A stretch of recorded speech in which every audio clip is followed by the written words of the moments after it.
The Autobiography of Booker T. Washington, Up From Slavery, Chapter 7, Early Days at Tuskegee.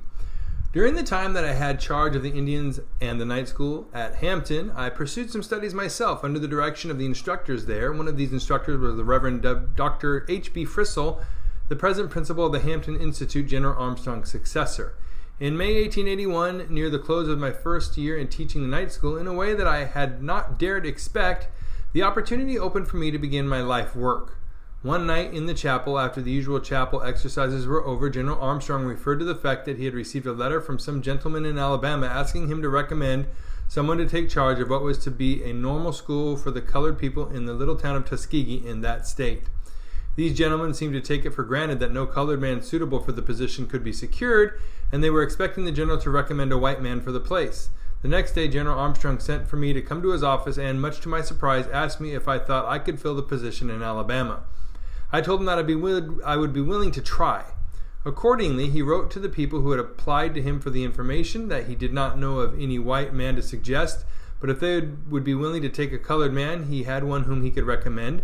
In this letter, he gave them my name. Several days passed before anything more was heard about the matter. Some time afterward, one Sunday evening during the chapel exercises, a messenger came in and handed the general a telegram.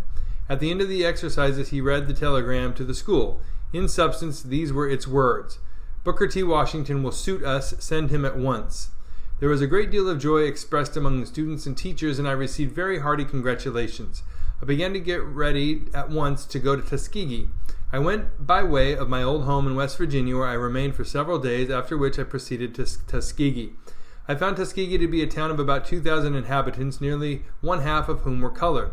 It was in what was known as the Black Belt of the South. In the county in which Tuskegee is situated, the colored people outnumbered the whites by about 3-1. In some of the adjoining and nearby counties, the proportion was not far from 6 colored persons to 1 white. I have often been asked to define the term Black Belt.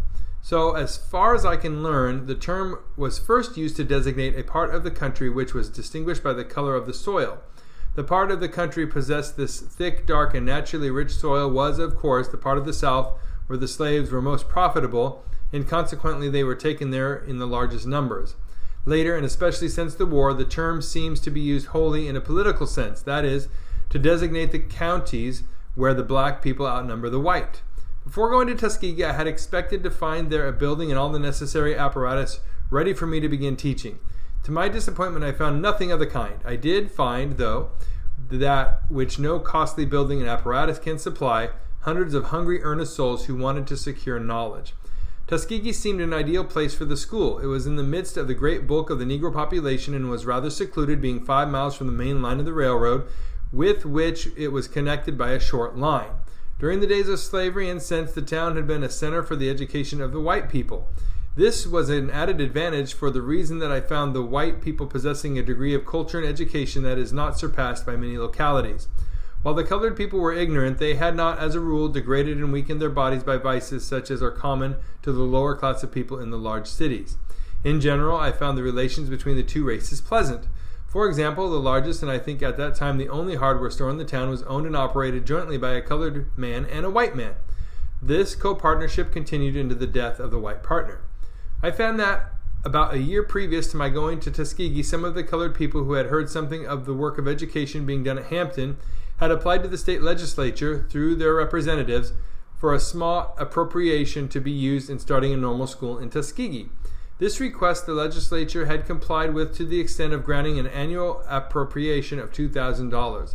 I soon learned, however, that this money could be used only for the payment of the salaries of the instructors, and that there was no provision for securing land, buildings, or apparatus. The task before me did not seem a very encouraging one. It seemed much like making bricks without straw.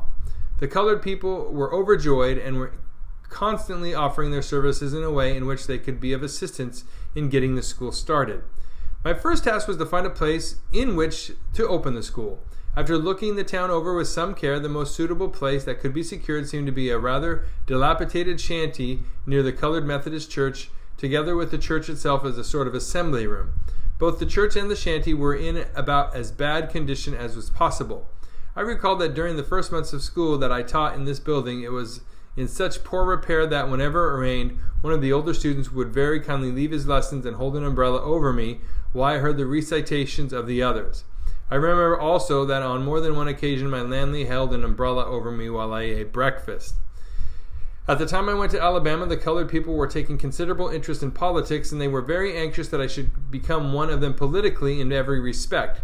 They seemed to have a little distrust of strangers in this regard. I recall that one man who seemed to have been designated by the others to look after my political destiny came to me on several occasions and said, with a great deal of earnestness, "We want you to be sure to vote just like we votes.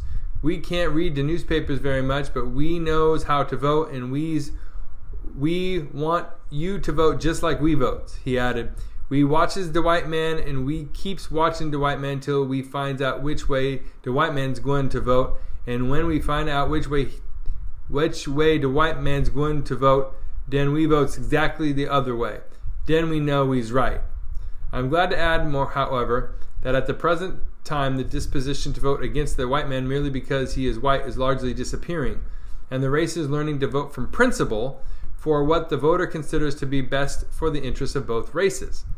I reached Tuskegee, as I have said, early in June 1881. The first month I spent finding accommodations for the school and in traveling through Alabama, examining into the actual life of the people, especially in the court districts, and in getting the school advertised among the class of people that I wanted to have attend it. The most of my traveling was done over the country roads with a mule and a cart or a mule and a buggy wagon for conveyance. I ate and slept with the people in their little cabins. I saw their farms, their schools, their churches, since in the case of most of these visits there had been no notice given in advance that a stranger was expected. I had the advantage of seeing the real everyday life of the people. In the plantation districts, I found that, as a rule, the whole family slept in one room, and that in addition to the immediate family, there were sometimes more relatives or others not related to the family who slept in the same room. On more than one occasion, I went outside the house to get ready for bed or to wait until the family had gone to bed. They usually contrived some kind of a place for me to sleep, either on the floor or in a special part of another's bed.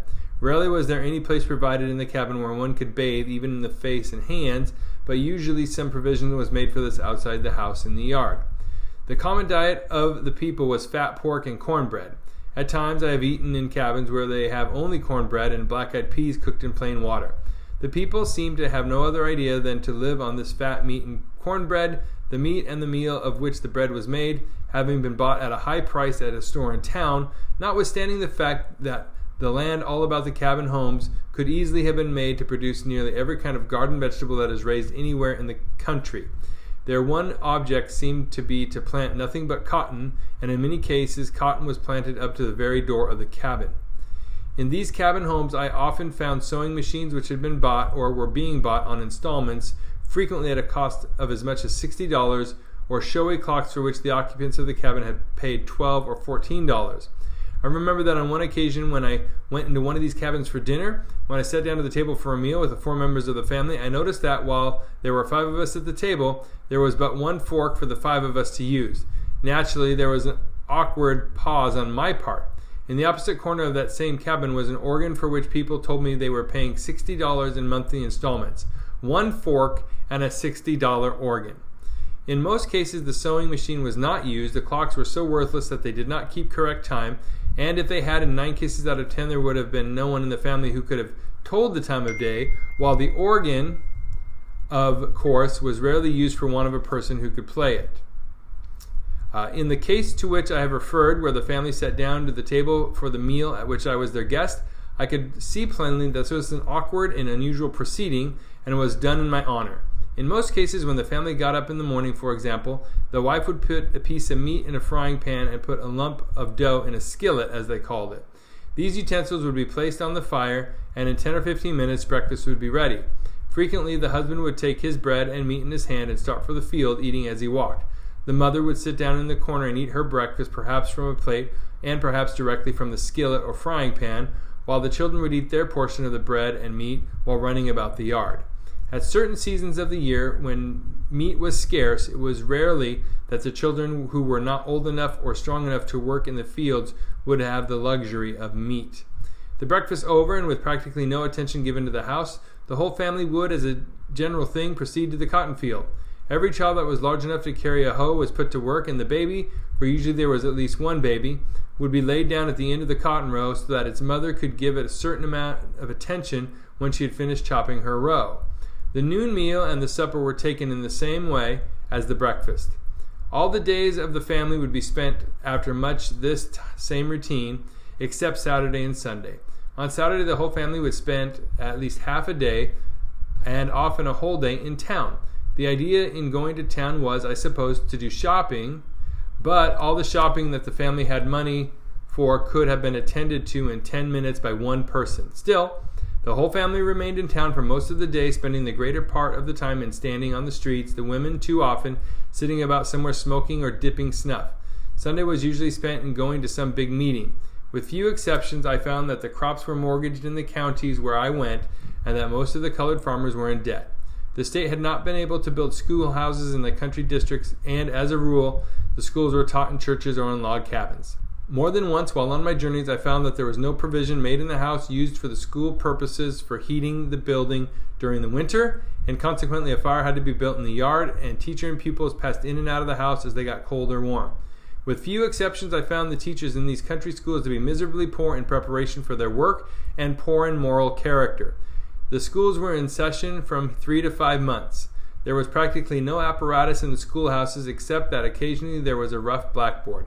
I recall that one day I went into a schoolhouse, or rather into an abandoned log cabin that was being used as a schoolhouse, and found 5 pupils who were studying a lesson from one book.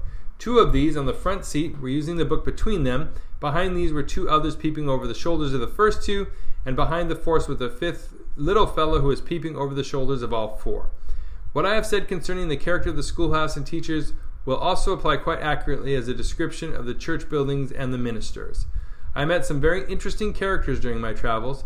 As illustrating the peculiar mental processes of the country people, I remember that I asked one colored man who was about 60 years old to tell me something of his history. He said that he had been born in Virginia and sold into Alabama in 1845. I asked him how many were sold at the same time. He said, "There were 5 of us, myself and brother and 3 mules." In giving all these descriptions of what I saw during my month of travel in the country of Tuskegee, I wish my readers to keep in mind the fact that there were many encouraging exceptions to the conditions which I have described. I have stated in such plain words what I saw, mainly for the reason that later I want to emphasize the encouraging changes that have taken place in the community, not wholly by the work of the Tuskegee School, but by that of other institutions as well. Hey, thanks for watching this video. I really hope it was helpful. If you could subscribe to the channel, boy, that would be sweet. Here is a playlist that has to do with advanced placement and other advanced English kind of topics. Up here is a writing workshop and other kind of writing videos. And then just here's one for fun. Until next time, take care.